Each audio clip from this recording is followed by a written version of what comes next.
Welcome, everyone. At this time, the meeting of the Centennial School Board is called to order at 6:32 p.m. on May 11th, and a quorum is present. Hello and welcome, everyone. I thank you guys for joining us here, and those of you that are joining us virtually.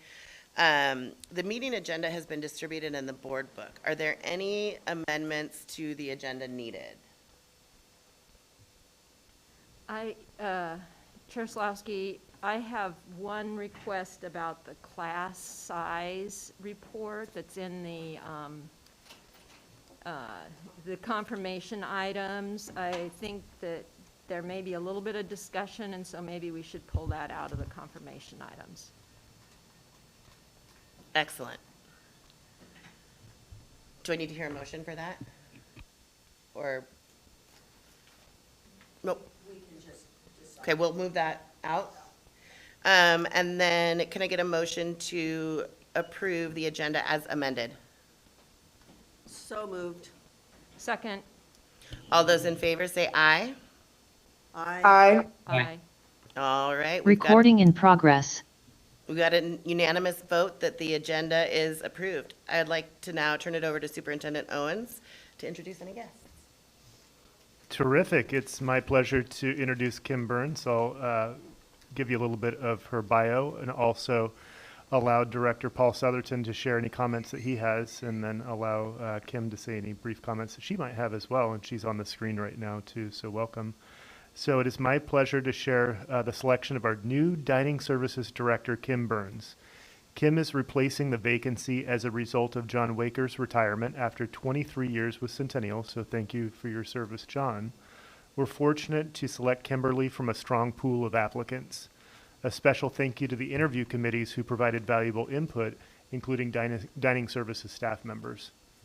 Kim has 20 years of experience working in school nutrition in East Multnomah County. Working for Reynolds School District, she served in the nutrition office in a variety of roles. In her most recent role as Nutrition Services Program Coordinator,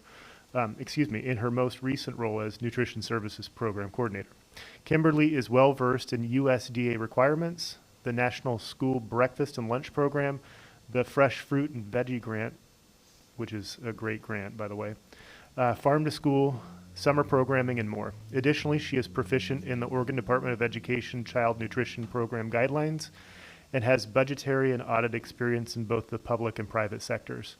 Prior to working for a school district, Kim worked in the banking industry, where she gained management experience and a strong background in accounting and budgetary regulations. For the past 13 years, Kim's held a certification with the School Nutrition Association. Additionally, she has served on the board of the Oregon School Nutrition Association and is an SNA National Conference Award recipient. Kim is looking forward to bringing her knowledge and passion in school nutrition to the Centennial School District. And in her spare time, Kim enjoys spending time with her spouse Brian and their children and grandchildren. They enjoy game nights with family, boating, camping, and traveling. Kim is an avid lover of music and has lived in East County her entire life. Kim began her role with Centennial this last week, Monday, May 9th, and is working with John for the next little bit to ensure a seamless transition. So please join me in congratulating Kim Burns and welcoming her to the Centennial School District.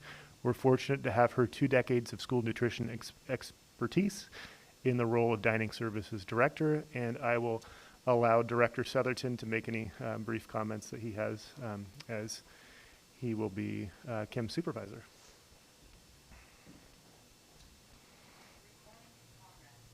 We're excited to have Kim join our team. She's already hit the ground running, met with our kitchen managers and much of our staff. She's working with John on a great transition plan to support summer feeding and to continue serving our students with robust menus and opportunities in our dining services program next year. So we're excited to have her join our team and happy that Kim's here and grateful for John for his many years of service.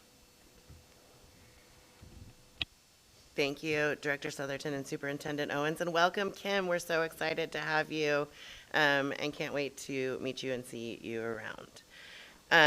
All right, let's see here. Oh, would you like to say a couple words, Kim? That would be fantastic.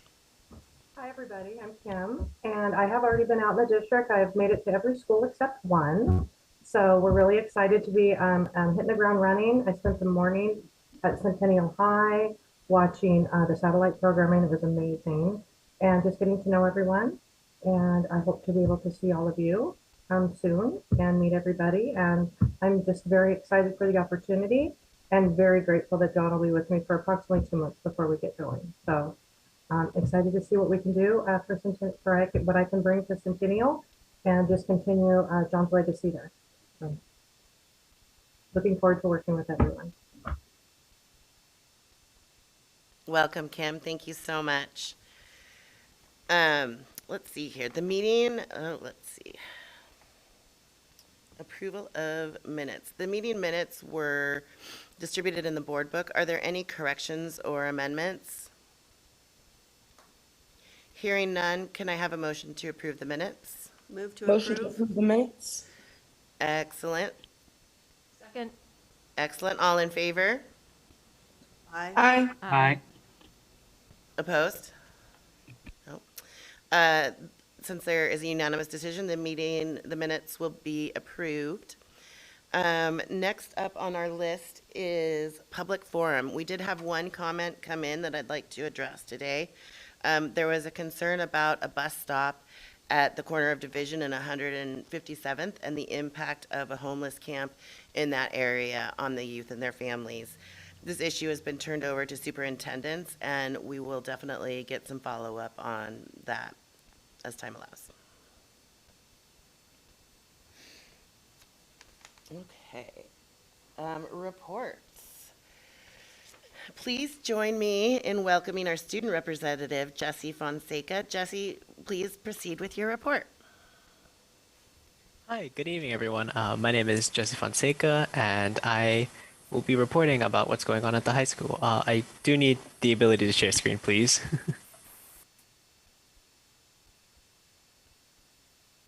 Okay, perfect. So May is actually a really packed month for Centennial High School. Can everyone see the report? Okay, great. So first, I do want to clarify something. At the last meeting, I believe I reported that prom would be closed to seniors only, and that was my mistake. I had confused that with the court. So as you know, there's usually a royalty court that goes with prom or any school dance, and that is only for seniors. But prom itself, the dance, is available to juniors and seniors. Tickets are now selling, so if you want to let any seniors know and continue, our yearly tradition, make sure these, excuse me, and then there's the Sweetie Be Mine competition, which is ending today, but it's where everyone likes to submit their proposals, and winners, first, second, and third place will be receiving free tickets, I believe, if that's in the poster. And yeah, prices will get higher as the weeks go on, but there's also a lot of fun events. I'm looking really forward to mini golf at prom. I think that'd be really fun. Yeah, generally excited for it. And then on a similar note for seniors, the senior all night party is happening this year, which I'm really excited about. Tickets are selling now, and I believe there's an 80% attendance requirement for this event. And in addition to that, seniors are required to not bring anything to the all-night party. Like everything there will be provided. The location's at Big Al's. And it'll be running from 11 p.m. to 5 a.m. So it lives up to its name of being an all-night party. Next is the talent show, which auditions have started already and will be closing this Friday. And so people can just put in their submissions. I think somebody just got home, excuse me. And then,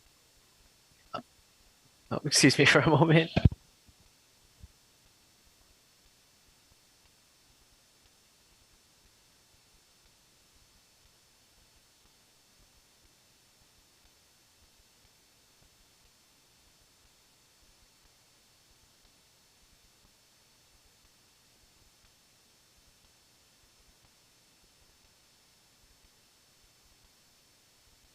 Sorry, excuse me about that. Yeah, as I was saying, the talent show is also happening as well. And if you notice, we're just bringing a lot of our yearly traditions back, which I'm really excited about. It's nice to see that we're bringing back these community events as we try to come back from COVID-19. And in addition to that, I think this may be a new event, or at least I haven't seen it since I was in my 4 years of being in Centennial, which is Mr. Centennial. It is the male catered pageant. So what is really interesting about this event is that they're trying to bring in like a sense of community service with it, and that you have to make a pledge to be to United with Unity Week. So like through youth mental health and body insecurity, um, each contestant will have to raise at least $50 through pledges to be able to participate, and only 20 applicants will be selected. So the applications will close tomorrow, May 12th. And this is an event I'm really excited about. I haven't seen something like it in my 4 years here, so lots of new things that are coming up along with our previous traditions. Um, Speaking of traditions, the He-Man game is coming up soon. Uh, Participants have already received notification of the 4 practices that are going to be happening now and between game day. And I believe 2 of them, attendance to 2 of the practices are required in order to participate. And this is for juniors and seniors. But it's also unfortunate to report that Powder Puff didn't receive enough participants, and so that event had to be canceled. And next up is the school musical. And if you haven't seen it already, I highly recommend that you go see it. It is really moving. It has like really charming and funny bits. And then also at one point, it almost moved me to tears with one of the songs. Um, I believe it's showing tomorrow and Friday, and then Saturday as well. Tomorrow and Friday, it's showing only at 7 p.m., and then Saturday at 2 and 7 p.m.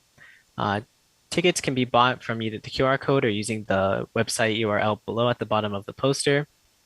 10 dollars for students and seniors, $12 for adults, and it's worth it.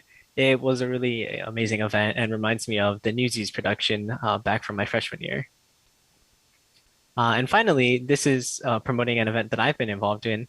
The 21st is Monoma County's second Youth Mental Health Forum, and the focus of this is to really promote um, to have a space where youth can speak out and have a platform that'll connect them directly to like policymakers and like people who can really like influence, for example, school communities.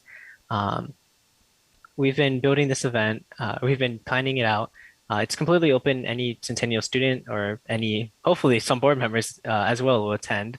Um, and speaking of students, students can also volunteer for the event as it is youth focused, and we really want to be promoting youth voice and being able to share this opportunity to anyone who needs it, especially after COVID-19. So lots happening this month. I'm really excited, and of course, graduation as well next month. With all that being said, are there any questions? No questions here, but I do want to just say I'm really excited about what May is going to bring to Centennial.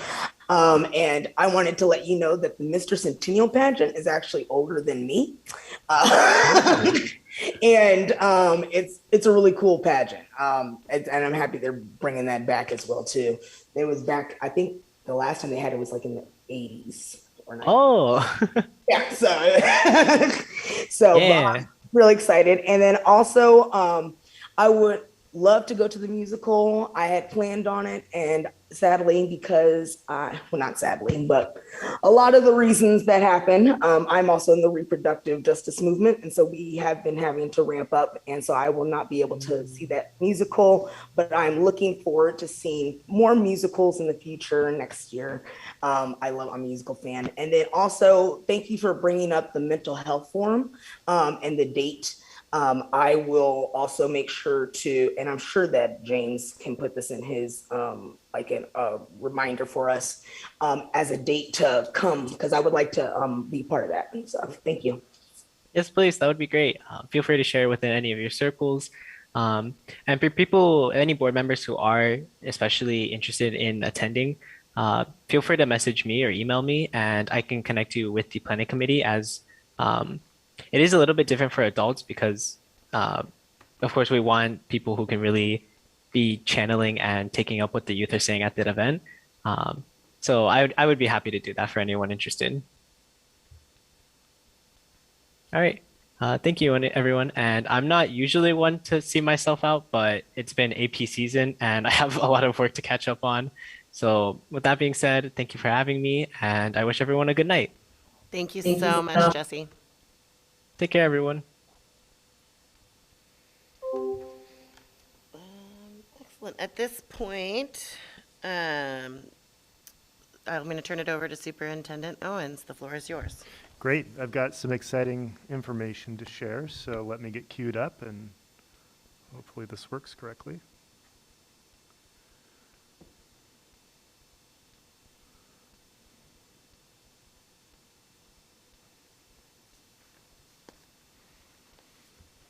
All right. So the first thing is the finishing touches are being made to the spring community mailer, which will be mailed to all district residents in the coming weeks. The community mailer was developed as a part of Destination 2023 back almost 5 years ago in 2017 as a way to provide broader community outreach as to the efforts of the district. Chief Communications Officer Cassie Swenson, who unfortunately is not able to be here tonight, nevertheless has been working diligently to develop this report and has been working with ESD 112 for the design, layout, and printing. The report does a nice job of showcasing the work in the district, and I'll show you the mailer. I don't have a hard copy today, but I can show you the digital print version so you'll know what to expect. Per our normal practice, the hard copy will be in English and Spanish, with the English, Spanish, and Russian on our website, and we can expect it to arrive in homes by the end of May. And I know that there was Director Andrews, who I believe had an issue previously of not having received it, so we've troubleshooted that piece, and so I think we'll be able to make sure it's in every district residence.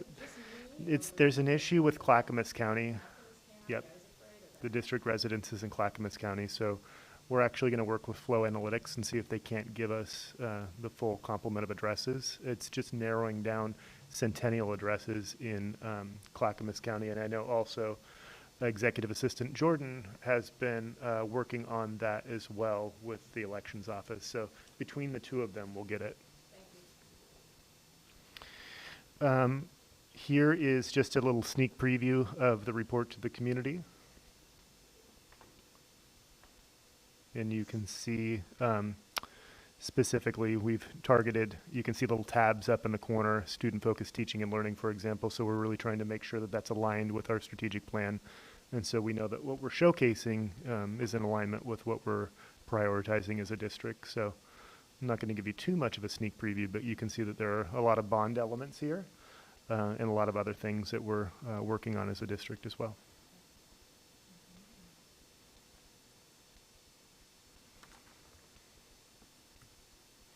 All right, I made a promise at the beginning of the year to try to steer clear of education ease. So if I get too far in the weeds on some of this, just pull me back a little bit. But I did want to give you a status update as far as Destination 2023 and give you a little preview of what we're going to be working on over the next 14 or so months. So speaking of the strategic plan, I wanted to speak about two topics related to Destination 2023 and the steps related to it, knowing that 22-23 school year is just around the corner. And you'll see in front of you, if you're here in physical session, you'll also see it on this sheet. This is our 5-year strategic plan graphic. It obviously isn't the actual plan, but it's the graphic that we established about 5 years ago. And then this lighter sheet here is something I'll touch on here in a minute as well. But those are the two visuals you have before you. The first thing I'll mention is that this year our primary focus has been on the following key areas, which are the transition of 6th grade to the middle school, the conversion of Oliver Elementary into a middle school, and the comprehensive boundary adjustment process, which were all products of the bond, which was part of our long-range facilities plan and our strategic plan. COVID-19 health and safety protocols has also been a focus area for us as well, and I want to be clear that when Destination 2023 was developed, we did not incorporate pandemic responses as one of our strategies, so that wasn't in there. However, much of our time over the last couple of years obviously has been distance learning, hybrid instruction, layered mitigation protocols, staffing shortages, etc. So to not name this would be disingenuous to reality and an insult to our educators who've been spending a considerable amount of time on these areas. And then last but not least, other Destination 2023 strategies to the extent that we can implement them. With several of the above listed items now established or underway, so bond projects are underway. We've got the middle school that we're gearing up and ready to go with. We've got sixth grade in the middle school. We've got the boundaries established. So a lot of that stuff is I wouldn't say accomplished, but we've got it going. I want to turn our attention to the remainder of this year and give you a sneak preview for next year. So you'll see here what we've established as our core, kind of the big rocks, the things that we'll really want to make sure get in the jar first, so to speak, if you've heard of that analogy. The first is aligning for student success, which I'll explain in a moment. Then we'll talk about district strategic planning. So next year is 2023, and we'll want to be thinking about what our strategic plan is going to look like past 2023. And then what are we doing for Destination 2023 in and of itself, because school's still happening, and so it's important that we're making sure that we're attending to the students that are here now. So in the 2022-23 school year, and I won't spend too long on this because we'll want to spend some focus time as a board between now and the fall, perhaps at our board retreat this summer, talking about this particular item in more detail. But the district will be focused on aligning for student success, which involves integrating 6 ODE initiatives, which are currently separated out into silos, into one comprehensive plan. And so those 6 silos, 5 of which have funding sources behind them, but currently require a separate plan. And so you have isolated things happening in different departments that aren't synergized. Our high school success, also known as Measure 98, the Student Investment Account, which is part of the Student Success Act, continuous improvement planning, which is our regular strategic planning that also connects with our general fund, career and technical education, everyday matters, which is related to attendance, and early indicator and intervention system, which is related to multi-tiered systems of support. So that's where the education ease is really picking up here.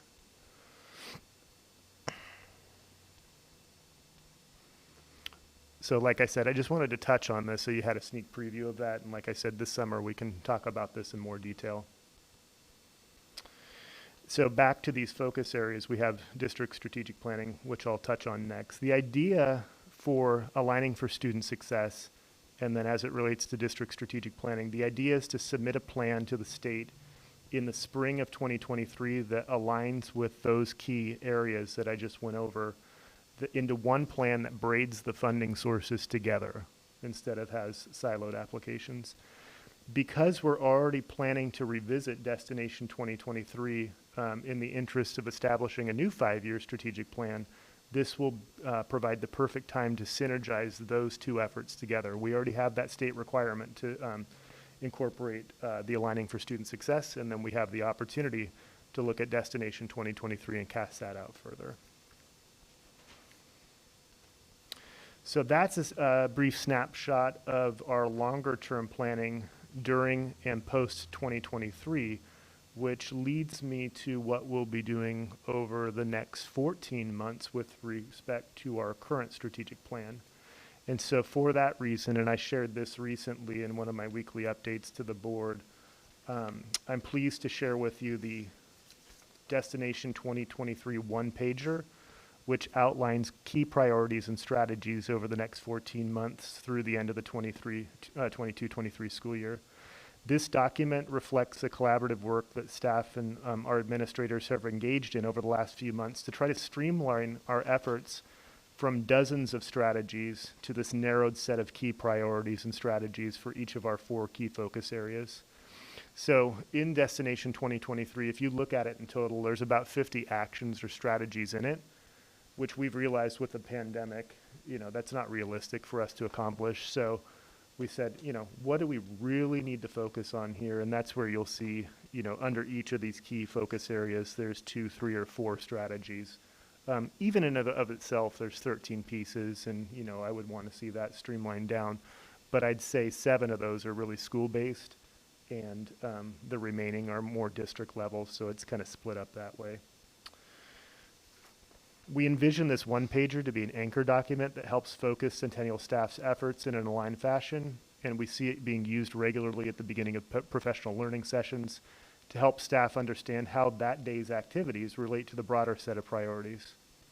We plan to provide each staff member a hard copy of this with a little bit better paper here in the near future. And possible future plans include an electronic version that has hyperlinks for each of the action plan strategies for the purpose of alignment, clarity, and transparency. So anybody in the district can click on these and say, what's the action plan when we're talking about an assessment system, just so that we can enhance our alignment as a district.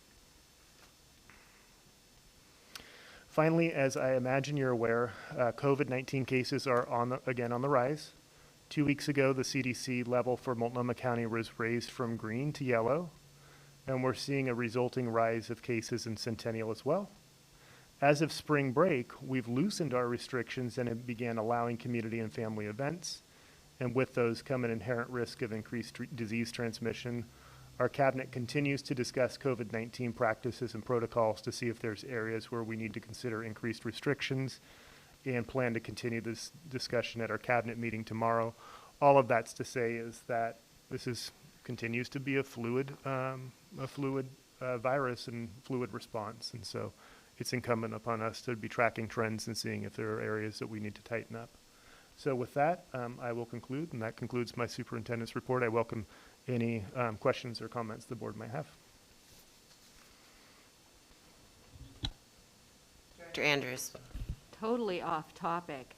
Is there a retirement dinner planned this year? I know last year it was virtual. Great question. I will invite Dr. Katsuda to give us a little bit of information about that, if you don't mind.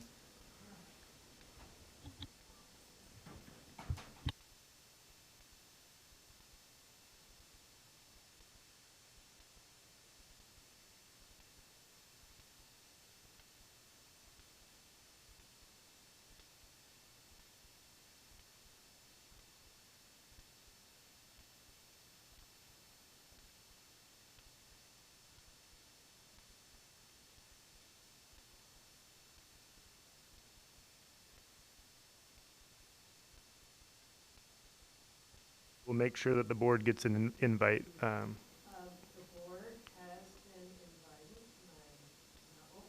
Actually, I think those invitations come.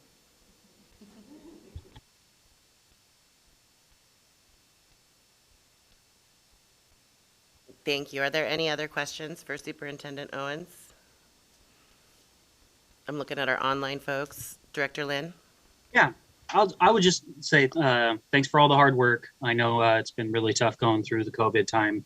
I would love to see more on the community engagement, community partnerships, and I look forward to seeing that, and volunteering if there needs extra hands on deck. Perfect. Thank you.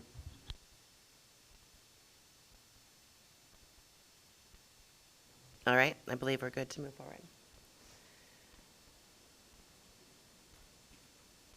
Superintendent Owens, would you like to introduce our next report? Absolutely. Let's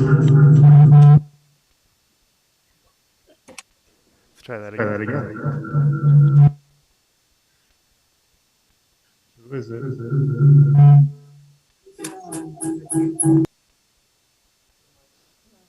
I think it might have been me. All right, let's try this again. All right, so I am introducing Director Southerton, who will be giving us the next two reports. The first one is going to be an audit best practices report.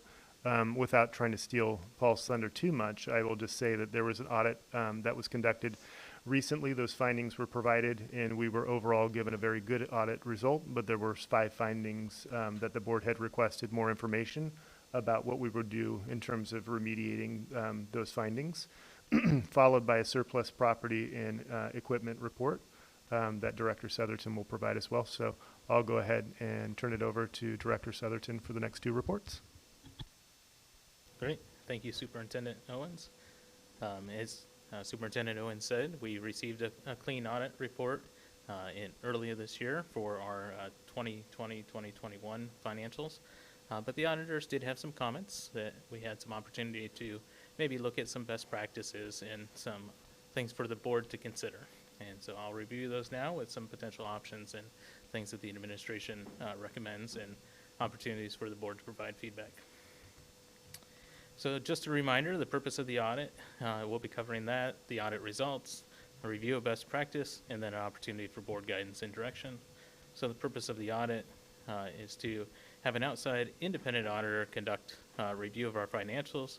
They take a sampling and they do inquiries and analytical work at our financials, our processes, our procedures, just to evaluate them against generally accepted accounting principles and practices, Oregon municipal audit law and related administrative rules, and then federal and state and other agency rules and regulations related to expenditures of our federal awards and other funding sources. The results that we received were an unmodified opinion of the financial statements. This means that we were given a clean audit opinion with no reservations of the district practices, financial documents, or compliance issues. And otherwise, we would have received what's called a modified opinion, which is what you don't want in an audit result, and that's where they find findings of significant deficiencies or other issues. So having an unmodified opinion is the standard that we're looking for when we have an audit. They did, as I stated, had some best practice recommendations. This is a kind of particular phrase I appreciated from our auditors regarding best practice. This is an industry term they don't particularly like. It doesn't mean that it's the best way to do something or that you even have to change your current process. For us, this is simply a communication of some amount of risk, whether it is small or large, that the board should know about. And it's a quote from our auditors, not from myself. So just to kind of provide some context for it. So the 5 items that they did note was our fidelity insurance coverage or crime insurance, internal and external crimes, 403B compliance. That 403B is an elective retirement plan. Bank statements, documentation of review, ASB accounts or student body accounts, bank statements, timely reconciliation was an issue noted, and then management communication, wanting to offer a confidential reporting, a way to report issues to management.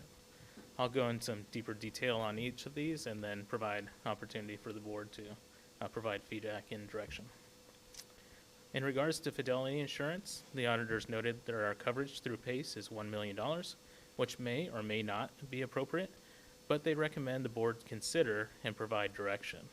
Additional coverage may be appropriate given the higher than usual fund balance with bond projects and also other special COVID recovery funds right now.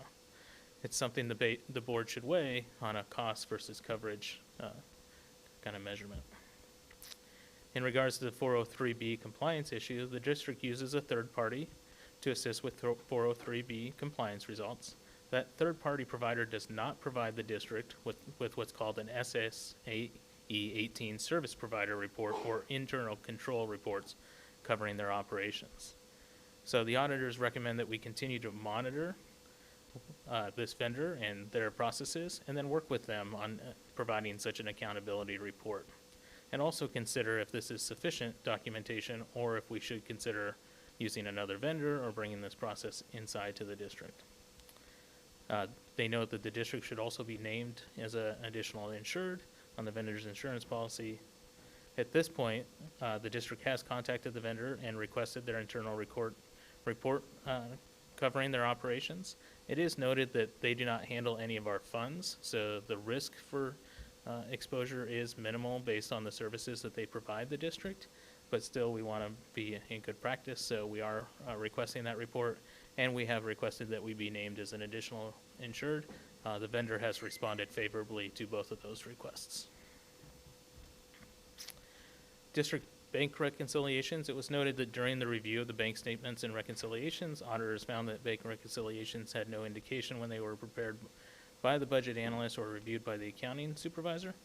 The auditors recommend the bank statements reconciliation preparer and reviewer initial and date the reconciliations to show evidence of review has occurred and to enhance internal control. This has been implemented in the district. Activity fund bank reconciliations. During the testing, the auditor noticed that bank reconciliations for a checking account at Patrick Lynch appeared to not have been prepared or reviewed until requested by the auditor. They recommend that all reconciliations are prepared and reviewed in a timely manner to enhance internal controls. This has also been implemented by the district across the district, and we are assuring compliance on a monthly basis. In regards to management communication, during the review of the management communication, the auditors found that some employees were unaware of a confidential method for informing management of any suspicious activity without fear of retribution or negative consequences. The auditors recommend a confidential avenue for communication to be maintained if not already in place, and that employees be trained on its existence and use. The auditors want to make sure that employees have and know a method of reporting suspicious activity without fear of retribution. They state that this can be as simple as making sure employees understand that they can confidentially go to their supervisor or fill out a reporting form with anything they find suspicious and know there will be no repercussions on their end. Key factors they note are that employees are informed that they have this avenue as an option, understand it, and understand there will be no negative consequences for doing so. This is something that we're in the process of implementing as definitely a best practice that we can support as the other ones noted above. So in regards to board direction, we are looking specifically for the board to consider the fidelity insurance coverage. Is $1 million of a coverage appropriate? Do we want to consider more given the additional amount of fund balance that we're carrying right now due to bond projects and due to special COVID funds? Or does the board think that this is an appropriate level of coverage for risk? Just a reminder, this is crime insurance coverage for internal or external crimes that may have occurred. So internal example would be an embezzlement or something like that, misappropriation of funds. External would be, you may have heard of phishing scams, they call, where people try and get bank account information. People try and have you wire money to vendors that aren't really vendors. So those are examples of crimes that are covered under our insurance policy right now, up to $1 million, which is the standard coverage for PACE. Some feedback from our agent of record is no other school districts customers that they have in the PACE program, they currently purchase more than $1 million. If we were to purchase additional coverage, we'd have to complete a separate application and shop for best options. In their experience, those public agencies that purchase more coverage are generally much larger and usually self-insured. Another group that has purchased additional crime coverage in the past are those that are in the middle of large bond projects, such as I cited, or have significant amounts of money coming in and out on an ongoing basis. The level of coverage that they see in those situations are generally between $2 and $3 million worth of coverage, and the cost to the district is estimated to be somewhere between $8,000 and $25,000. They haven't priced it recently, and that's why there's such a wide gap, and it does depend if we're selecting $2 million or $3 million in coverage. So the question for the board is $1 million of fidelity insurance coverage appropriate for the district, or should we pursue a different additional coverage? I welcome any response you may have on that, as well as other questions you may have on the audit. Great, thank you, Director Southerton. We'll go around the horn. This time we'll start with Director Lynn.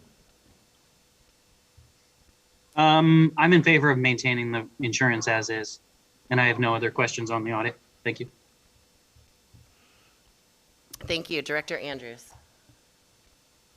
Director Southerton, when we had the hack last year and had to replace equipment, was that considered a crime? And if so, did this insurance kick in?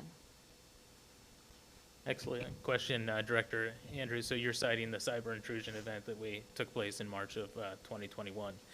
That was covered by PACE in some regards. Without getting into any specific details, the coverage is slightly different this year because of the prevalence of that issue. But it would be a separate coverage policy from crime. That would be a cyber policy. My point is $1 million doesn't go very far in a situation like that. So $8,000 to $25,000 doesn't, but then you only get double the coverage. I tend to think in this, but you're saying that the cyber stuff isn't covered under this particular recommendation or suggestion. That's correct. Cyber is a separate policy from the crime policy.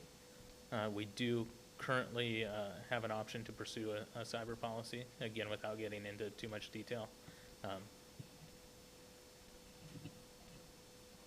Thank you, Director Andrews. Vice Chair Fuller.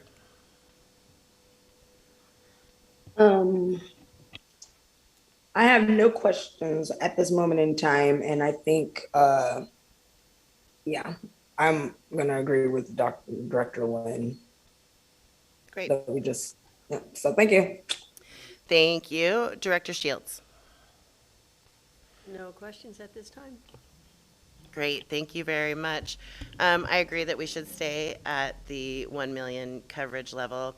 One of the things that Director Southerton had told me when we were talking about this is that most of our payments are made by check and not by electronic payment, which is a main way that that fraud is happening. So it's an extra protective factor that we have, and that definitely led to my decision to support that. Thank you so much. Thank you.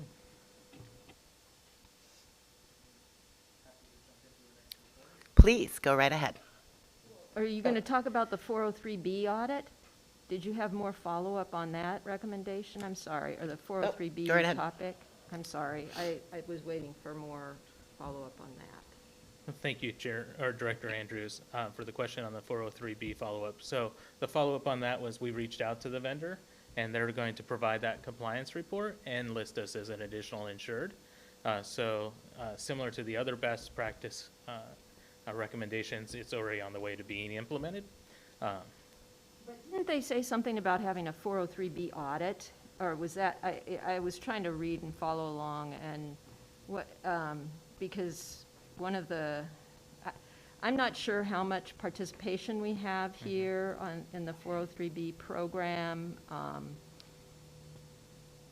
Yes, that's the slide.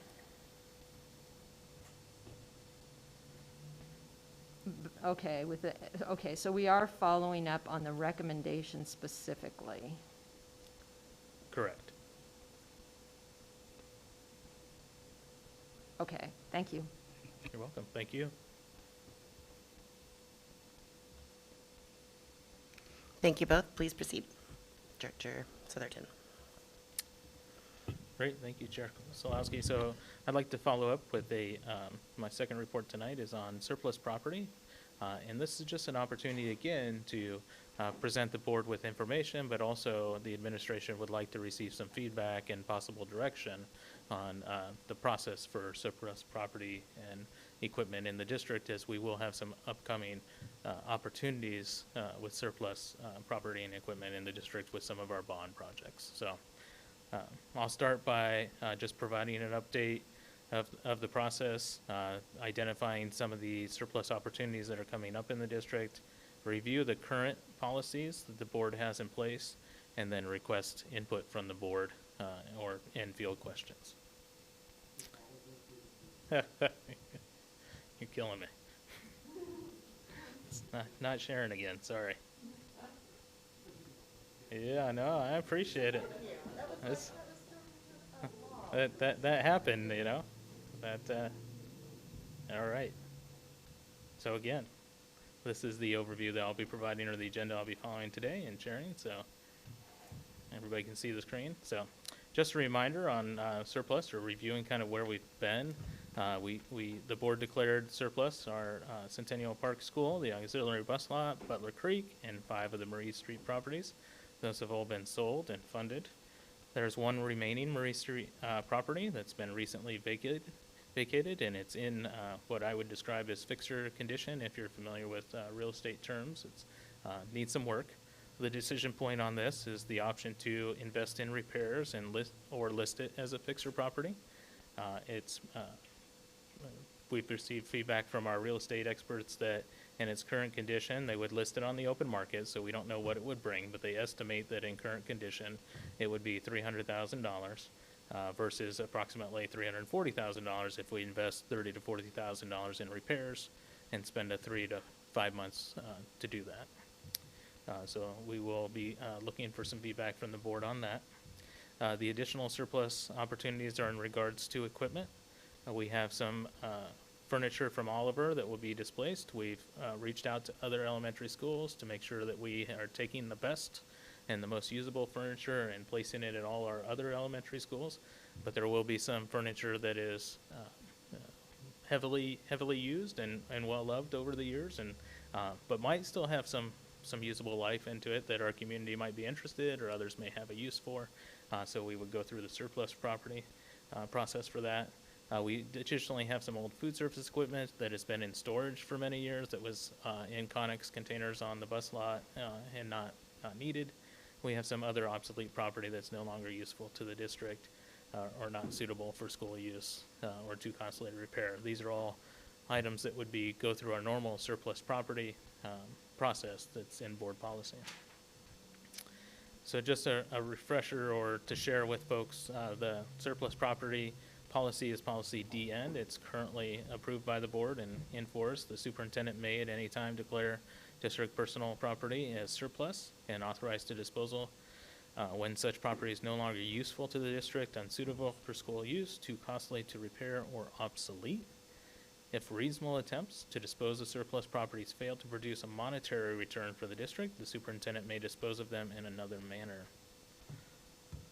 And the AR on this policy says we should try and do a sale of surplus property. The sale of outdated surplus property will be conducted by the district when the accumulation of such equipment and supplies justifies a sale. If the surplus equipment and materials do not warrant the expense of a sale, the items may be disposed in the manner least expensive to the district. District residents, when feasible, shall receive prior notification of such sales, so they will have an equal opportunity to take advantage of such a sale.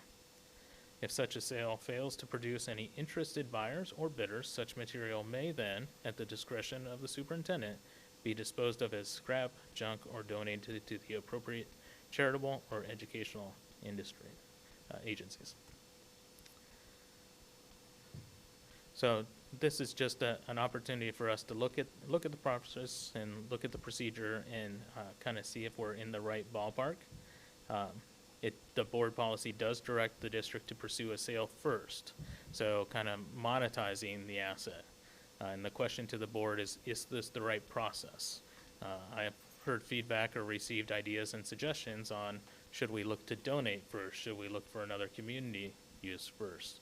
And so the administration has to follow board policies.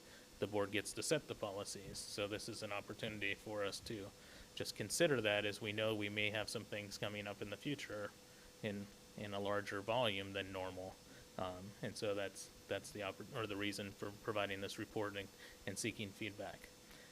So only if reasonable attempts to dispose of property fail to produce a monetary return, then is when the district is currently allowed to pursue donation to another agency or other disposal.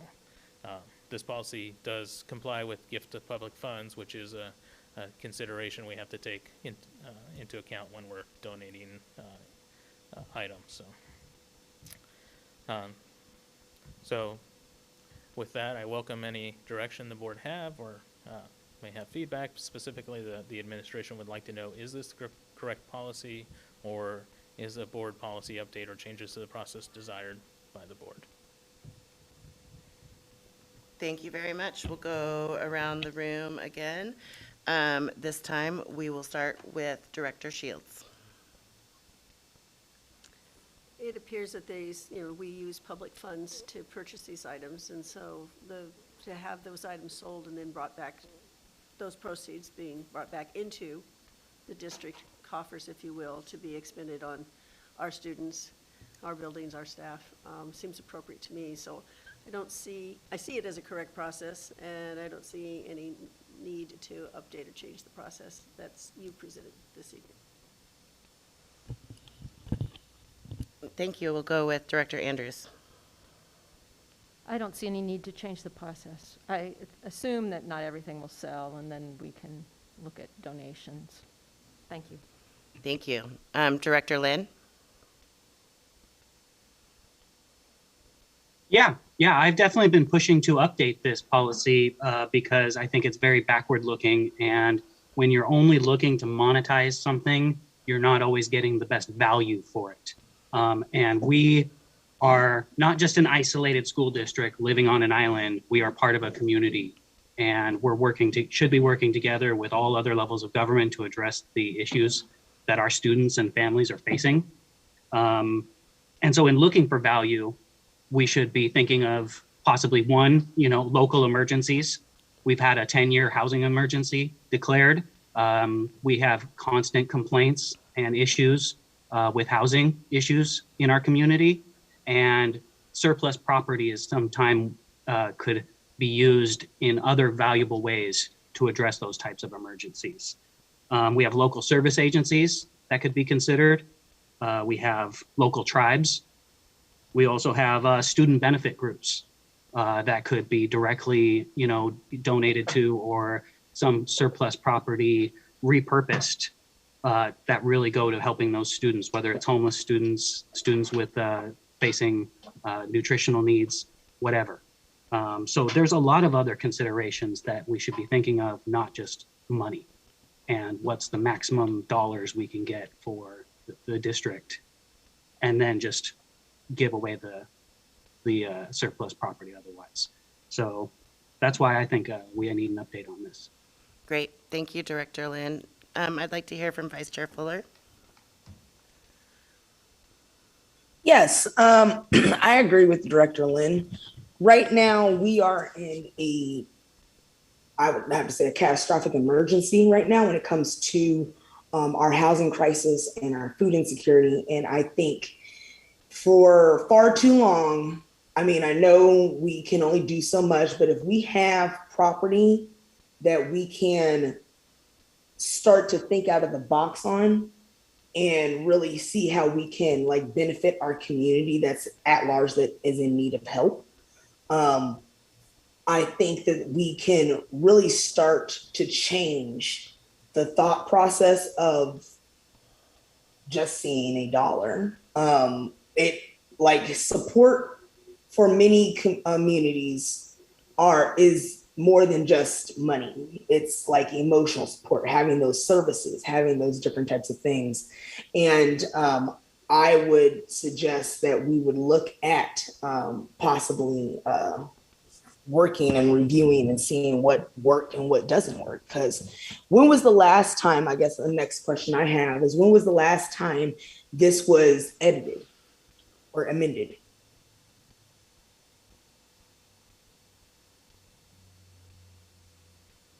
That's a great question. I can look that up here.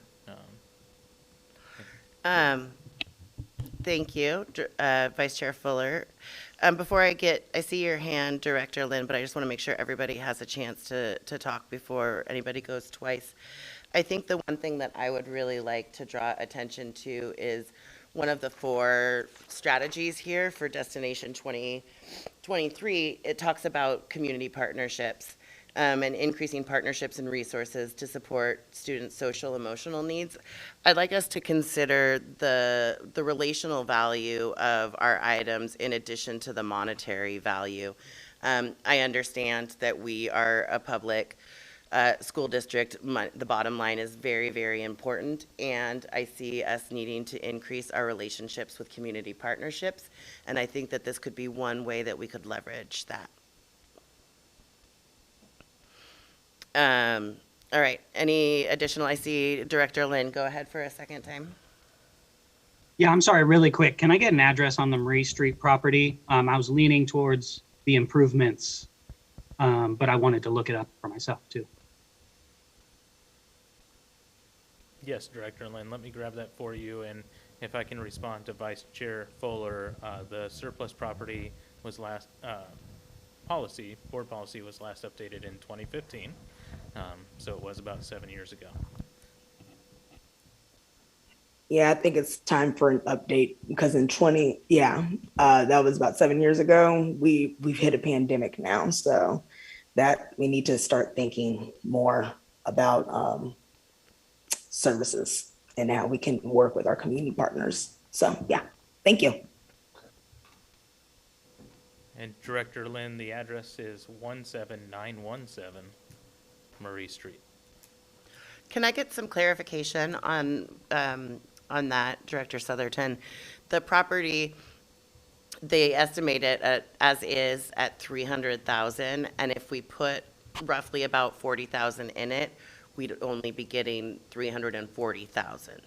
That's the expectation. It would be not a complete rehab of the property. Right. Just to get it into basic selling condition.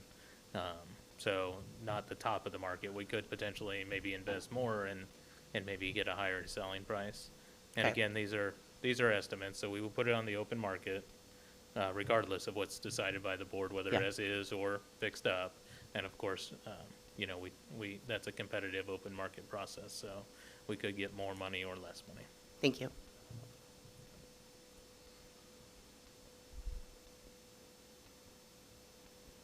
Are there any other questions? Director Southerton, are there things that we didn't address that you had asked that you would like more information on? This has been helpful, understanding that the board would like to review that policy and look at potentially changing it. It might be, if I understand the feedback correctly, it might be something that's the order of operations is just a little changed. So we would be looking at charitable organizations and partner agencies perhaps first in some cases versus a public sale. If that sounds right, I understand the board has a policy committee that we could convene a small group and workshop that a little bit. Yeah, I would consider potentially maybe only organizations that we have an MOU with or something, so that there has to be some checks and balances there. Excellent. Thank Thank you you. very much. Chair Solowski, before we continue on, was there other input that the board wanted to provide as it pertained to the real estate piece in terms of the house, or do we feel like that was satisfied? I heard Director Lynn's feedback, but I'm not sure that I heard others' input. Go ahead, Director Andrews.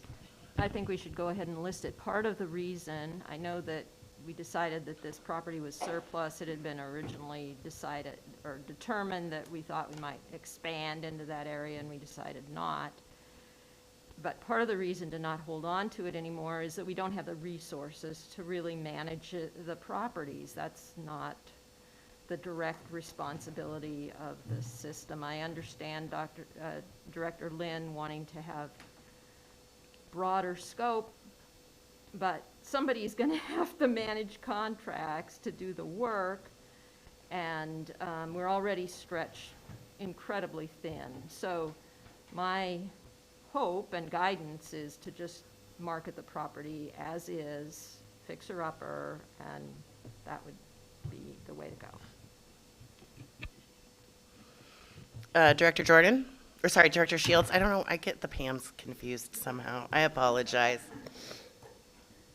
I agree with being an as-is sale. You could be putting money in that you don't know that you're ever going to get back. And trying to work with contractors, who's going to do that?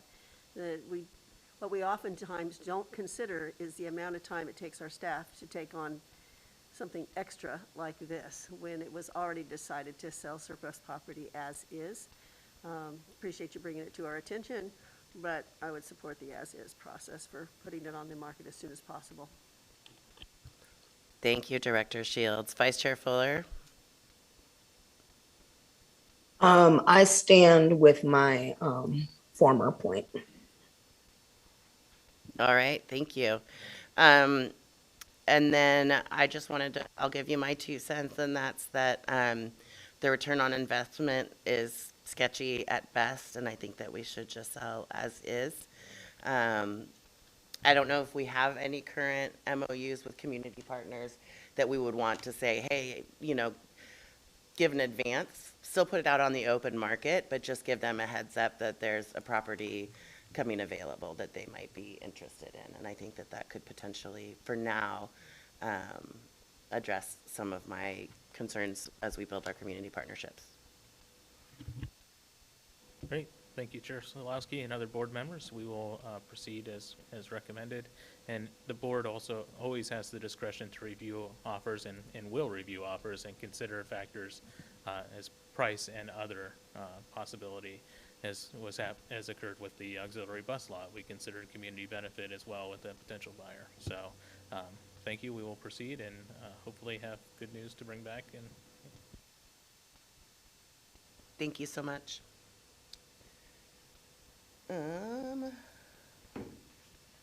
That looks like it's it for reports.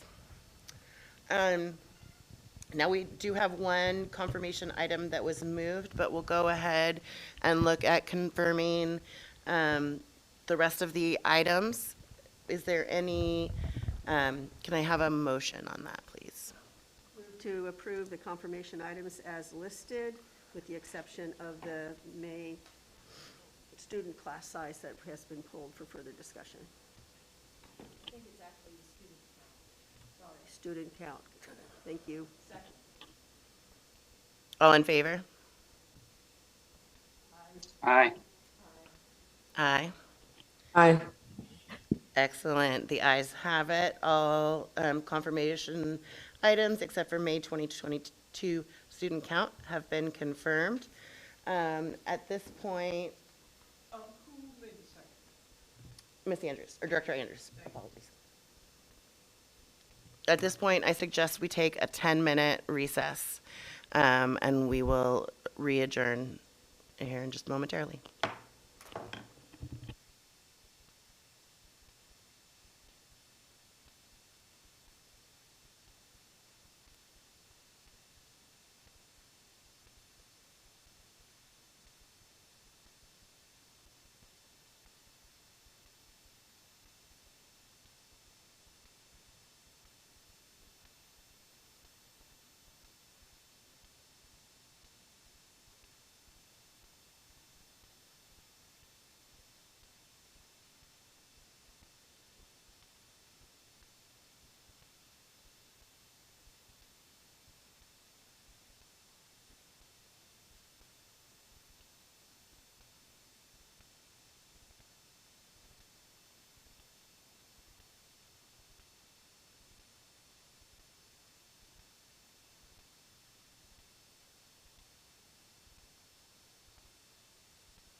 Thank you, everybody, for your patience. The meeting is back in order. Up next, we have board action items.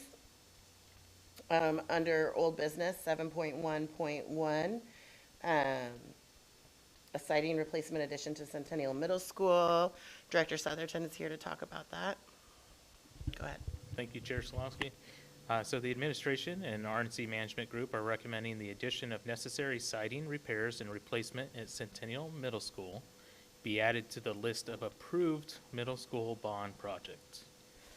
The district has recently learned of a systemic siding deterioration issue within the exterior walls of the 400 and 500 wing of Centennial Middle School, which for those of you that aren't familiar is the two-story addition to the middle school on the east side of the campus. As such, the need to replace the siding and make the additional related repairs is badly needed. Without this work, water intrusion and damage to the building will continue. It's estimated that the total cost for this project is up to $650,000. The siding replacement and repair project would be completed this summer while the weather is favorable and would be funded with the existing middle school bond project budgets, including in-project contingency funds for unforeseen and expanded issues. It's important to note that this would not reduce the overall bond contingency funds. This would utilize funds that are already within the middle school bond projects budgets. Although this issue was unknown at the time of the bond planning, it is a critical issue that needs to be addressed and is allowable under the bond measure language. The administration recommends that the Board of Directors approves the inclusion of the addition of this project and the necessary siding repairs and replacement at Centennial Middle School be added to the list of approved bond projects and authorize the administration to use in-project funds as necessary to complete this project.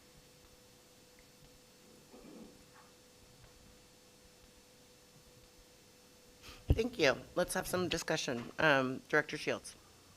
I was just going to move that we adopt the recommendation as presented in Board Note 7.1.1 and read into the record by Director Southerton. Second. All right. It's on the table at this point. We'll have a discussion on it, and we'll go through the list again. We'll start with David Lynn. No questions. I support the motion. Thank you. Vice Chair Fuller? No questions. Excellent. Director Andrews? Questions? Director Shields? No questions? My only question is, do we need to work with the board or the bond, the BOC before we say spend the money? That's a great question. And as practice that was adopted about a month or two ago, I notified the BOC in advance of this meeting that this would be considered. I sent that notification out on Friday and received 2 replies from BOC members in favor of it and appreciating the notification. Other BOC members, I understand, received the message as well, but they didn't reply. Excellent. Then you have my vote. So let's take a vote. Sorry. All in favor, raise your hand and say aye. Aye. Aye. Aye. Aye. It is a unanimous vote. We'll be moving forward with the siding replacement in 7.1.1. Moving on to new business, 7.2.1 is, first up is language arts and English language. I need some help with that one. English language development adoption with Director Callahan.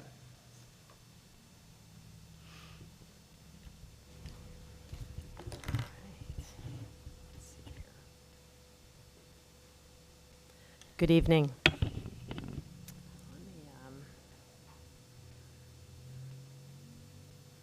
Just need to find the presentation. I'll be with you in just a second.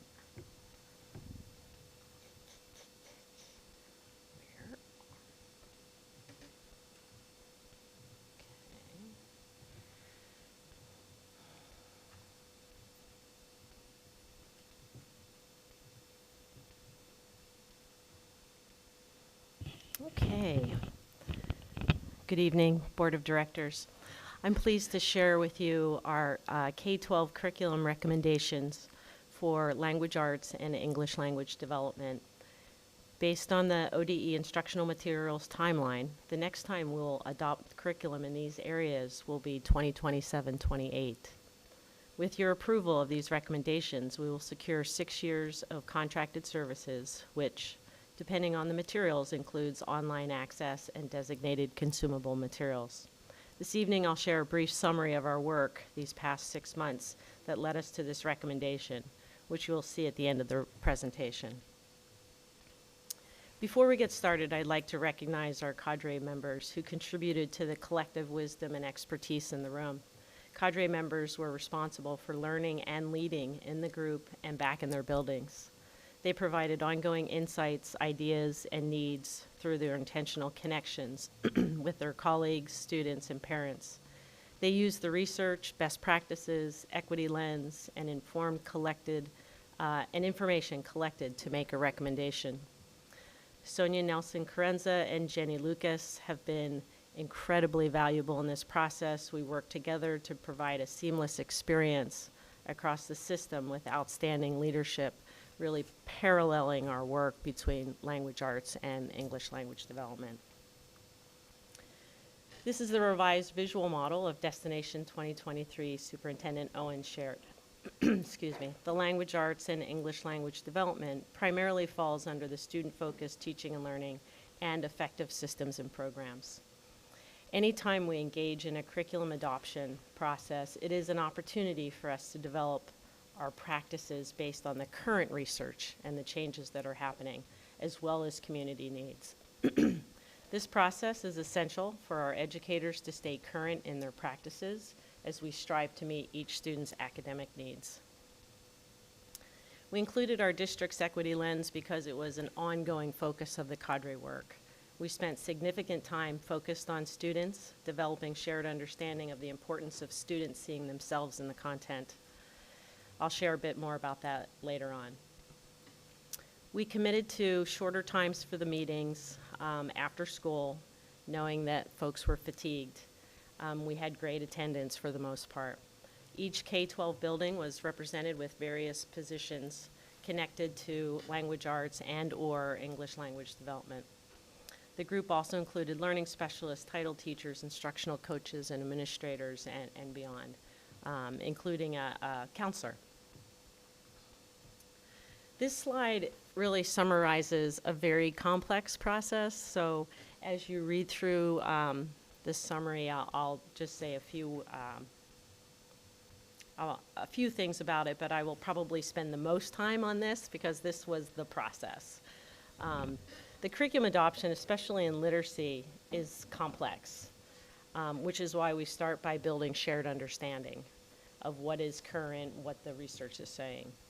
Then we revisit who our students are, the demographics, and the current strengths and challenges of the current program.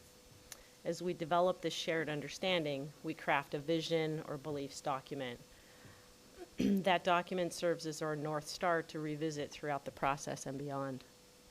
Student-focused topics included essential teaching strategies, how to cultivate relationships and be culturally responsive within the curriculum, the importance of students seeing themselves in the materials.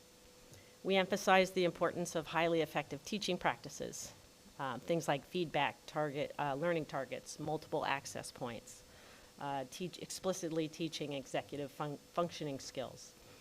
Throughout the process, we asked cadre members to reach out and engage with their colleagues, students, and parents about the direction we were going, then to bring back themes and/or reflections to the committee. Once we began looking at materials, we narrowed the list of quality materials meeting both the state and our district's criteria, with the goal to narrow the choices to no more than two to three. And the rationale for that is so that we could dive deeper into that content to test out the materials. We also created processes for teachers, parents, and students to view materials for feedback. We brought all the data together and asked the cadre to make final recommendations for me to bring here this evening. The next 4 slides are what I would categorize as really our drivers of the process. And so I'll talk a little bit about each slide. But we centered each session on students, focusing on how these materials must provide and or support our ability to be culturally responsive. The first one is, it's a single slide, it's science of reading, and I have to say it is so much more complex than a slide. But in an effort to be succinct, it is challenging to boil it down to one slide. But when you look at this model, it's really braiding 2 key elements to get to reading comprehension. When you look at that top left-hand picture there, you see decoding and you see comprehension. And it's in that combination of that braiding where people are effective readers. And so one of the things, and this has been, I think, for me, for sure, in the last couple years, but after reading more of the science of reading, it used to be those foundational literacy skills were really focused on K2. And what we know now is focusing on them K-12 can actually be a game changer for kids. And so that was, one area that we really looked closely at. If it didn't show up in the curriculum, were there on-ramps for us to do that? Teaching foundational literacy skills is equity in action. I think, looking at the 2 statements around the comprehension, students who come to school with high language comprehension but do not receive effective decoding instruction often experience a decrease in the language comprehension. And so then on the other end of that, students who come to school with low language comprehension but do receive effective decoding instruction experience an increase in their language comprehension. So really getting back to how do we change the system and really make sure that all kids can have access to literacy. And there's no reason why we can't do that. This is looking at the relationship between English language development and language arts. And I'm really happy with the work that they did here. We spent some significant time looking at, so what is the difference between language arts and English language development? More importantly, how do we answer the question of what would language arts instructional materials include that would reduce barriers to learning for students who are multilingual? And so that really kind of came out of that exercise of looking at a Venn diagram of what are the differences and what are the similarities. And so that was also a tool that we used then once we began to look at the materials. This is an area that I have to say I'm most pleased about related to our work, the work of the cadre. We intentionally built in processes for ongoing feedback loops with educators. We reached out to students in December before we even looked at materials and said, what would you like to see in materials? And then each building created time for parents and students to view the materials and to provide feedback.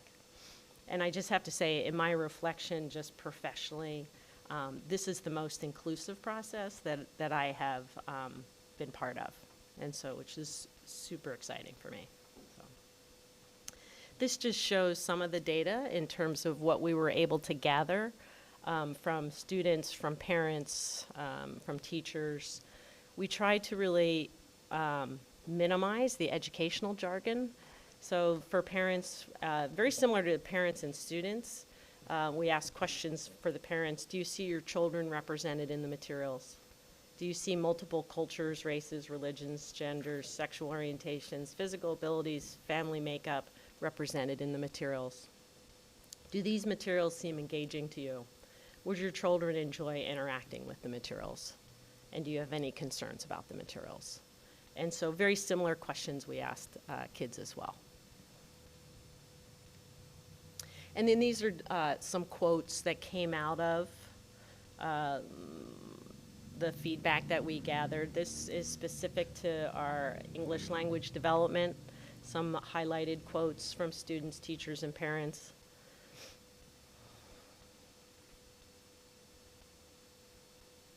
very similar to the language arts as well. And then going to the language arts, here are a handful as well. Some comments that I just want to share with you specifically that I pulled out this evening as I was going through things.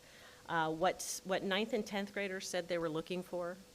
They wanted to see, they wanted choice, more on mental health topics, so examples of successful people from diverse backgrounds, stories about cultural identity, and audio supports.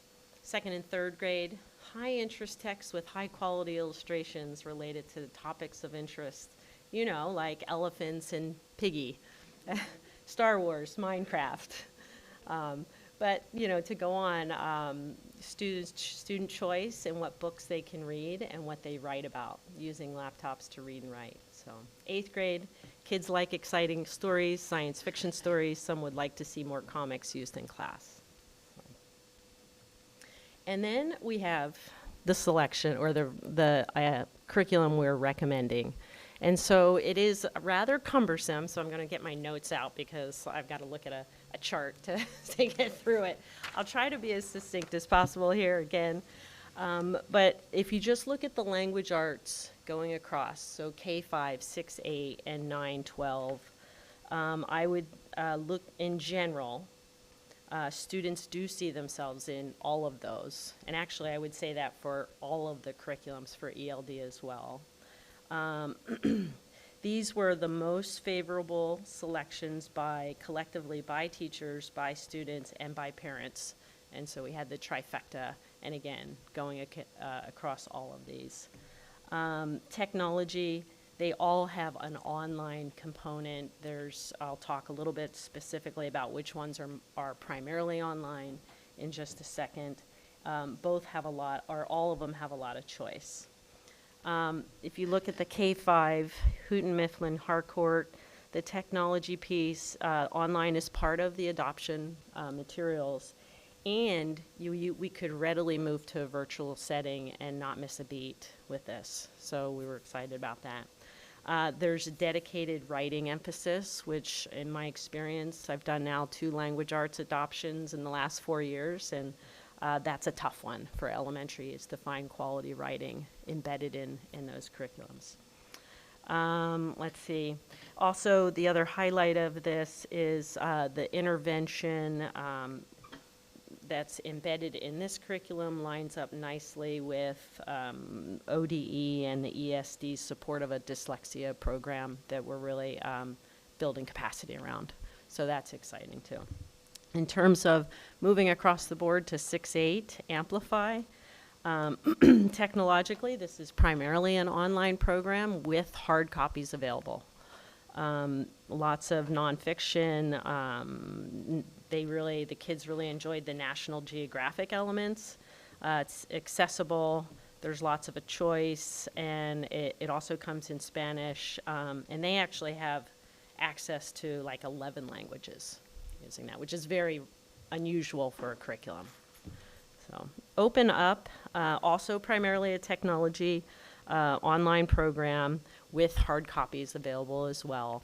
Diverse text, a lot of community-based learning, promotes collaboration, multiple on-ramps, promoting critical thinking. So that cuts across the language arts piece. Pause for any questions just on those materials. If I can't answer them tonight, I will get you the answers. I do have one question. When you talk about online versus hard copy of things, I'm curious, is everything available in a way that can be either made into packets or books or downloadable content, so access to internet doesn't impact those that Absolutely. are learning at home? Yeah. Fantastic. I mean, it's, from the folks that we talked to, it's almost a standard. Yeah, great. Yeah. Perfect. Thank you. Yep. The English language development, and again, I'll go across, I'll start with K-5 and move across the grade bands. We currently are using EL Achieve, which is a systematic ELD approach. We have been using that since 2006. And it is a package that has worked for us as a district. They continue to update with the current research as well. And so you see a little asterisk next to that because EL Achieve, it was not on the ODE list, and so we would consider that an independent adoption, which I am supporting in terms of our recommendation, given the history that we have with that and the training that comes for our ELD teachers. I think everybody in, Sonia said all the ELD teachers are like, they want to take the training again just to make sure that they're up to speed. So I'm comfortable and confident to do an independent adoption. It does, we go through the same rigorous process. We just have to fill out a separate form that says it is an independent adoption. And typically my experience has been, there are some, how do I describe this? Unique programs, academic programs that will choose not to submit their name into the state adoption list because of the loopholes perhaps, or it doesn't, it doesn't quite fit their package. And so oftentimes they just won't submit because they know it won't, they can't jump through the hoops. So, but that does not dissuade at all in terms of the quality necessarily. I've been through a couple independent adoptions, and so I'm not concerned about that at all. And then Senge learning, which is across the board for 6-12, really, very multiple levels of access, engaging. You've got your various language levels from beginner access to advanced. You have inclusive content. It's highly engaging, high interest. It has a history, because they're partnered with National Geographic, a history of being culturally responsive and culturally aware. And so Senge, probably the one with the most consistency and coherence given an ELD program, because if you look at the ELD program and then you go down to the recent arrivers, we also have Senge there. And so that's going to line up nicely with the regular ELD. So our recent arrivers who come in will start with that.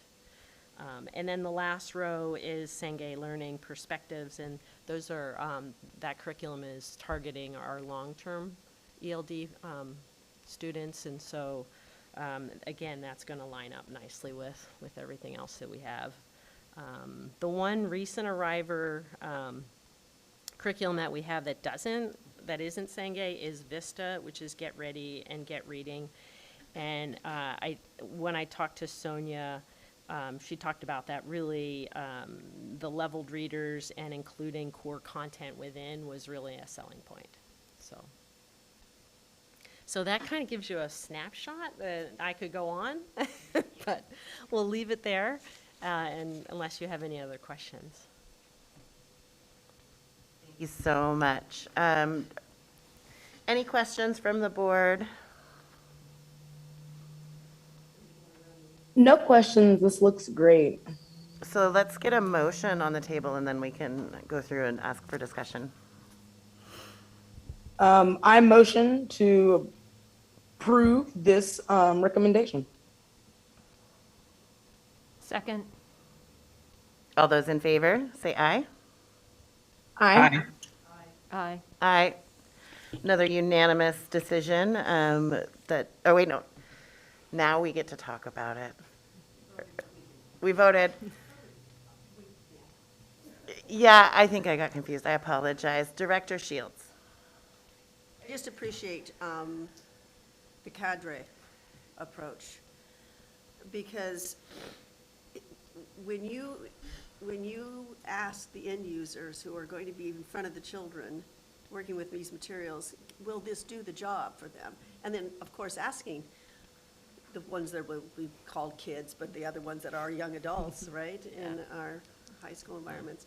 When you ask for their opinion and they can see that it's been reflected upon, that speaks a lot, and it says, your voice is important, teaching voice is important. It just was such a wonderful, diverse group of people that you had engaged in the process, which makes it, for me, to look at it, go, how could I even think about moving against something like this, in the sense that you've engaged even our parents, who, that's a difficult task sometimes, is to get our parents involved, and at a school by school level. So it seems like you've left no stone unturned, and it feels as though people, if asked, would say, oh yeah, that was a really great process, I enjoyed, participating in it. And so it made it very easy. When I read through and looked at your slide presentation here, and as well as in the board book, it was just like, yes, so good. So, thank you. You're welcome. If I can also say, the reason we got such great parent feedback is because of the cadre members and our building administrators. They were all in ways that I've not necessarily experienced in the past for me. And so super engaging, super fun, and they deserve the credit for that too. Great. Any other comments from the board? Nope. Well, fantastic work. We're really excited to see this put in action and how it's going to impact our youth and our schools next year. So thank you for all your hard work. Thank you. All right. We've got a couple of new business. First read with option to approves. So 7.2.2, policy AC and ACAR with Superintendent Owens. Great. Last time we heard from Director Shields that she was interested in getting our policies in gear, and so we took that to heart, and we've got a few for your consideration tonight for first reads with the option to approve. The first two that you'll see have some language cleanup that is relevant there. I will pull up on my screen just so I can see what we're looking at here. So the first board note is consider approval of policy AC, non-discrimination, and its accompanying AR, discrimination complaint procedure. As you'll see in the board note, there is House Bill 2935 added an aspect to the definition of discrimination for race that includes physical characteristics historically associated with race, such as natural hair and hair texture. And so that is known as the Crown Act, and you may have seen some information about that in the last few months as well. So what you'll see reflected in the actual policy and then the discrimination complaint procedure is some basic information as it relates to adding gender identity and as part of the language there. As far as the complaint procedure, you will see the same language that we have had traditionally in our complaint procedure. And so any of the customization that you see reflected in that AR is what is currently reflected in our existing AR that accompanies our board policy. The one difference that you'll see on the AR is on page 3, and it's simply the addition of gender identity. So with that, I present this to the board as a first read and turn it over to Chair Solowski for next moves. Thank you. We'll go around the room and see if there's any comments from all of the board members.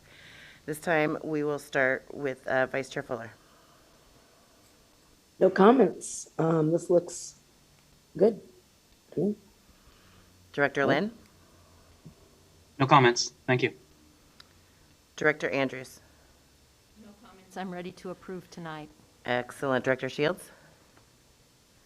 No comment, and I make a motion to approve as presented. I'll second. Excellent. All those in favor say aye. Aye. Aye. Aye. Aye. Wonderful. We have a unanimous vote for that policy, AC and ACAR, non-discrimination. Next up, would you like to take the next policy, Superintendent Owens? Yes, thank you, Chair Solowski. So the next policy is consider approval of policy IB, which is freedom of expression. You can see the board note is relatively short. House Bill 3041 revised the statutory definition of sexual orientation and removed gender identity, creating a new definition for gender identity. As you see, it is reflected in the policy itself. You can see the language that has the gray over it reflects the different elements that were added to the freedom of association. So you can see that there's just additional language as it pertains to familial status, parental status, linguistic background, culture, socioeconomic status, capability, geographic location, or gender identity. You can see just a little bit more at the bottom of page 2. But overall, it's just some simple language changes. I'll turn it over to Chair Solowski for next moves. Excellent. We can go around the room again. We'll go in the reverse order. Director Shields. Just a question about on the bottom of page 2, top of page 3, modifications or removal of items, et cetera. Still has the brackets on those. Will we be removing the brackets?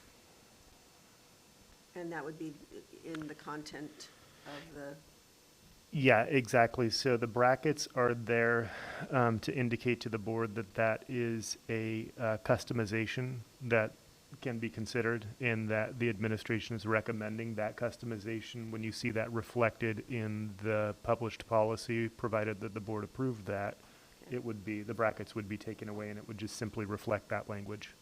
and why did you strike the superintendent's decision shall be final and binding on all parties? It's consistent with the way that the policy is currently written, and it allows the opportunity for the individual to have the additional forum of appealing it to the board, which the board may want to be able to weigh in on whatever the matter is. Thank you. You're welcome. Director Andrews. Questions? Director Lynn. No questions. Vice Chair Fuller.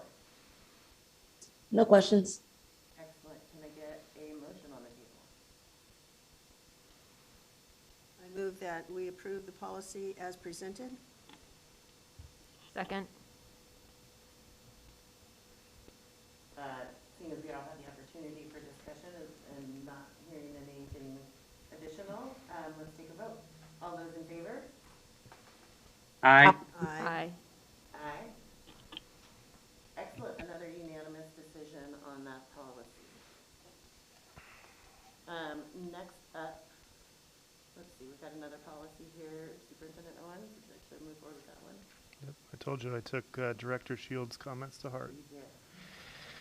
So what you'll see here, and I'll just point out something before we dig into it, is that you'll see 7.2.4 is a first read with an option to approve regarding firearms prohibited.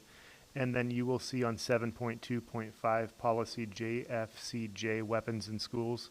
So Director Wright and I had some conversation around this, and really the approval of the 7.2.5 is contingent upon board approval of the first policy. So that's why you'll see the second read of 7.2.5 in new business and following 7.2.4. So I just want to point out for the board's consideration, if you're considering postponing approval of 7.2.4 tonight, then you would want to consider postponing approval of 7.2.5. Obviously, that's the board's prerogative, but I just wanted to set the table before we dug into the actual policy. So what you'll see here is consider approval, I'm referring to the board note now, of policy KGBB, firearms prohibited, and I'll kind of slow down and walk us through a little bit. So in 2021, Oregon legislature passed Senate Bill 554, which includes amendments to a couple of ORSs and is now effective. Oregon law has allowed members of the public possessing a concealed carry license to carry firearms on district property in accordance with the ORS listed. Senate Bill 554 created law that now allows districts to prohibit persons with concealed carry license from carrying firearms on school grounds by adopting a policy and posting notice at entry points.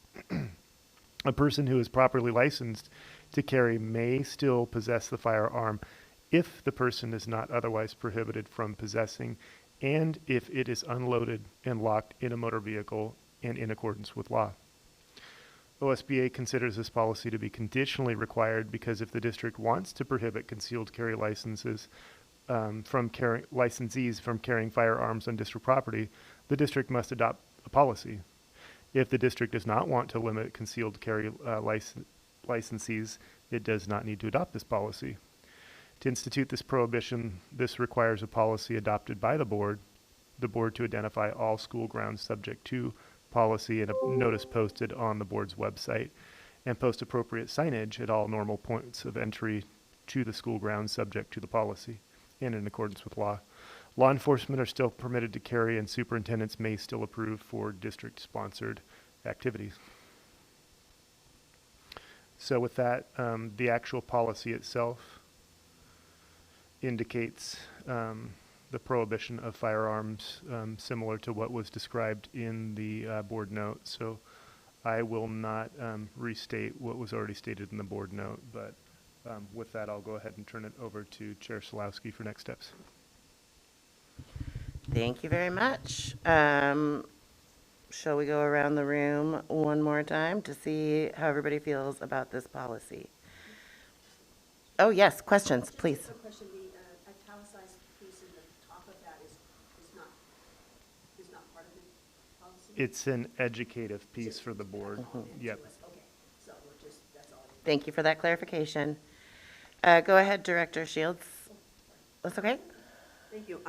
Yes, after the clarification of the italicized, the two paragraphs at the top, the italicized, I also needed to ask the question about the brackets, that this would include that now third paragraph with the bracketed information that we would post, that the district will post clearly visible signs, et cetera?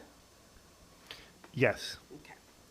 Then I fully support the policy as presented. Thank you. Director Andrews? No questions. Seems very straightforward and clear and to the point. Thank you. Excellent. Director Lynn? No questions. Thank you. Vice Chair Fuller? No questions. Thank you. Excellent. Seeing that I have no questions, let's see, I need a motion. Motion to approve the policy as presented. Second. All those in favor, say aye. Aye. Aye. Aye. Excellent. Another unanimous decision. We're making good progress on these policies. Director Wright, would you like to continue on the next one? Good evening, and I will not restate what is in the board policy for policy JFCJ, weapons in schools. All of the same information was in the previous policy, firearms prohibited, and we did review this policy probably about a month ago. Everything that is in brackets will remain. That information is currently in our current policy of weapons in schools. The only place where the brackets would change is on the third page towards probably the second to the last paragraph where it says gun-free zone school signs will, because the board just approved the following policy that stated we will state the signs, then we would mark out may and we would remove the brackets and have will. This is a required policy. Thank you very much. At this point in time, are there any questions from the board? Let's go around the room. Vice Chair Fuller. Questions? Was that no questions? Okay, good. I thought you said questions. All right, Director Lynn. Just really quick, maybe for Superintendent Owens, I was looking at that last paragraph where it talks about an annual report.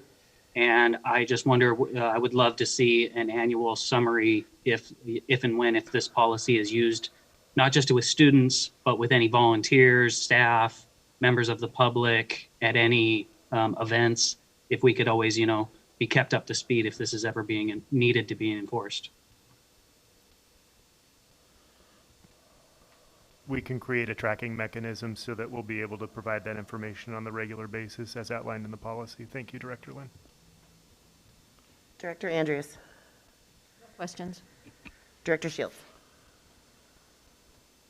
No questions? Shall I make a motion? Please. Motion to approve the policy as presented. Second. Second. Excellent. Seeing that we've gone around the room and there were no additional questions, let's take a vote. All those in favor, say aye. Aye. Excellent. Aye. That's me too. And so that's approved. Fantastic work on the policies this time. I'm going to pull, at this point, we're going to pull 7.3.6, the May 2022 student count out, and we'd like to address that. So I'm going to pull back up here. And would you restate kind of your questions around that, Dr. Yes, it's on Andrews? page 2. So there have been 200 students, we have 200 students fewer in May at the high school than we did in September, and I'm curious how that's happened. What has happened to those kids? Great question. I see, Mari, would you like to come join the table and address us? Let us know your thoughts.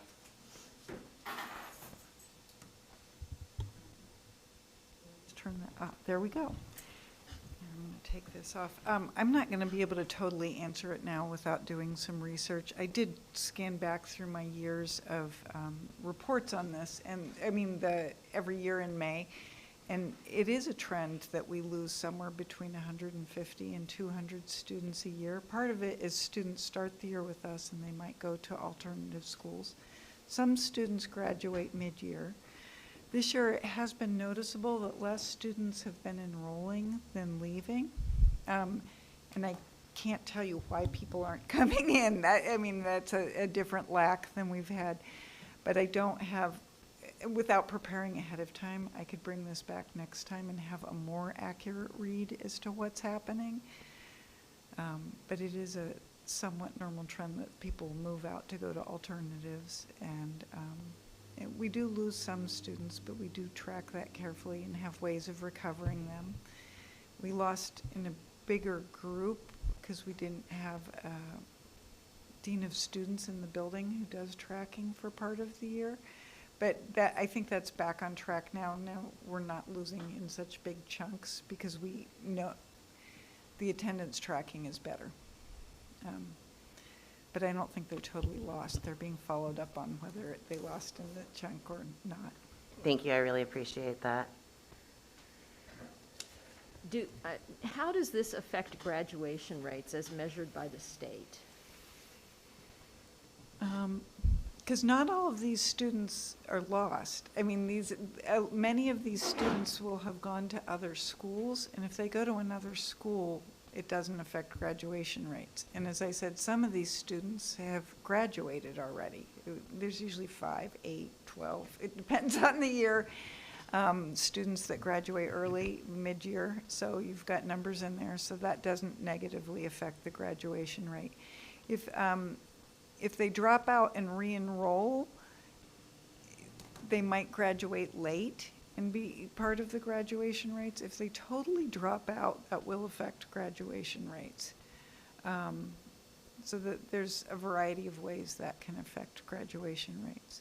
And it's important that we trace, and we work hard to do this, trace where people go, because I have experience that other states don't always ask for educational records. So often we have to get in touch with the family and find out, did your student really enroll in whatever high school in Texas?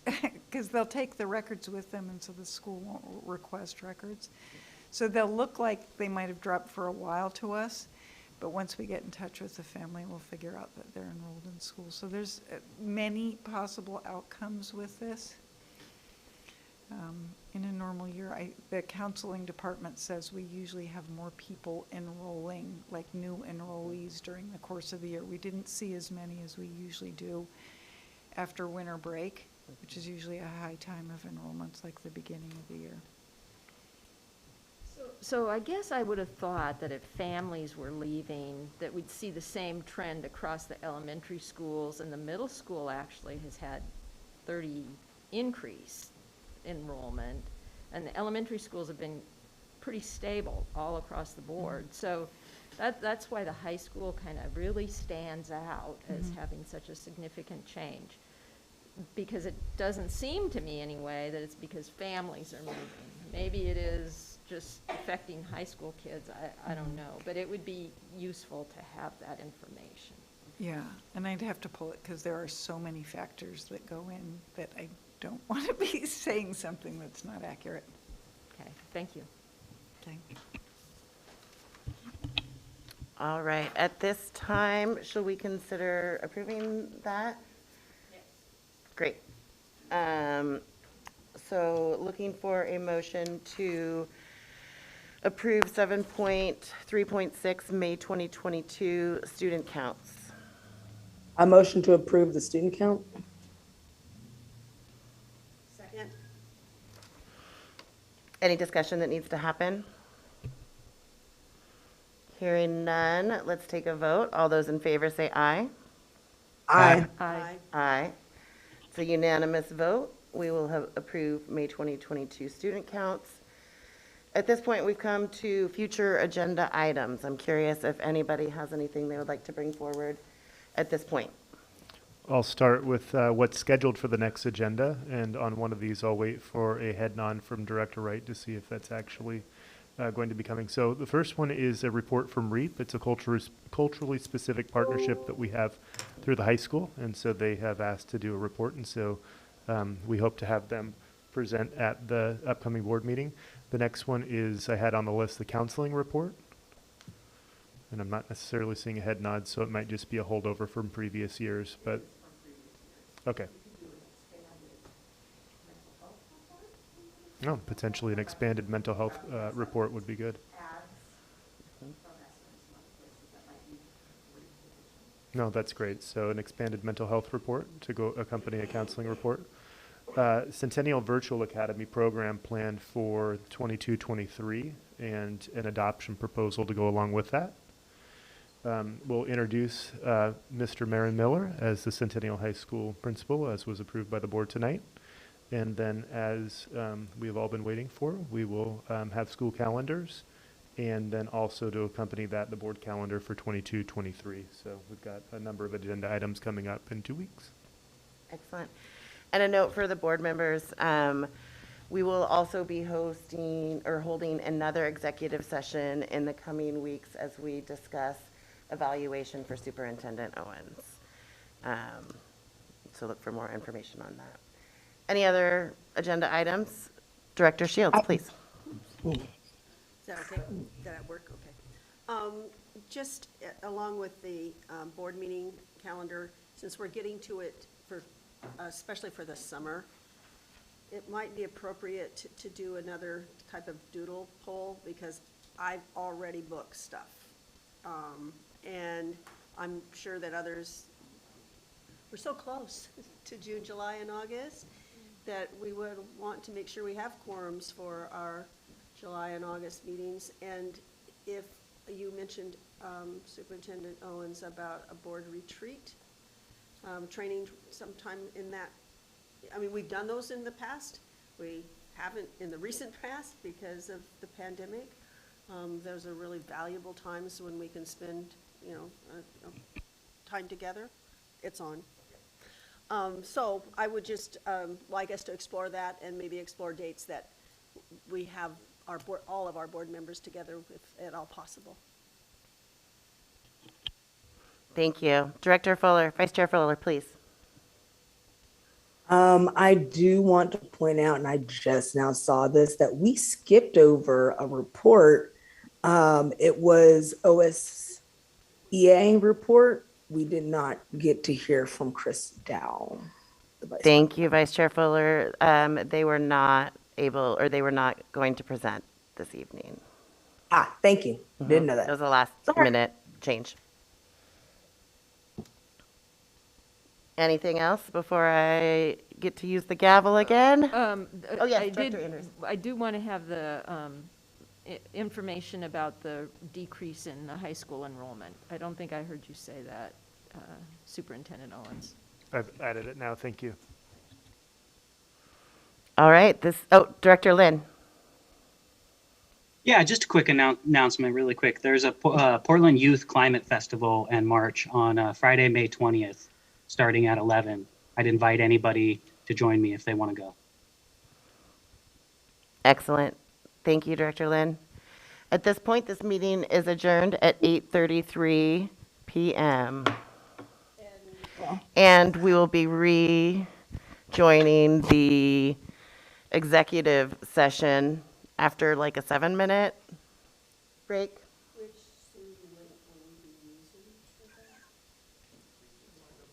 The previous Zoom link. Yeah. Thank you. Yep. Excellent. We'll see you all shortly. Thank you.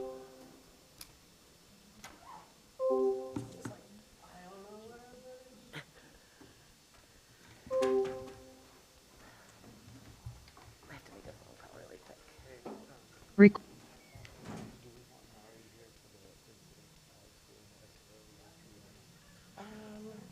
If she wants to stay and participate, great. I feel like we've got the same information, and so if she wants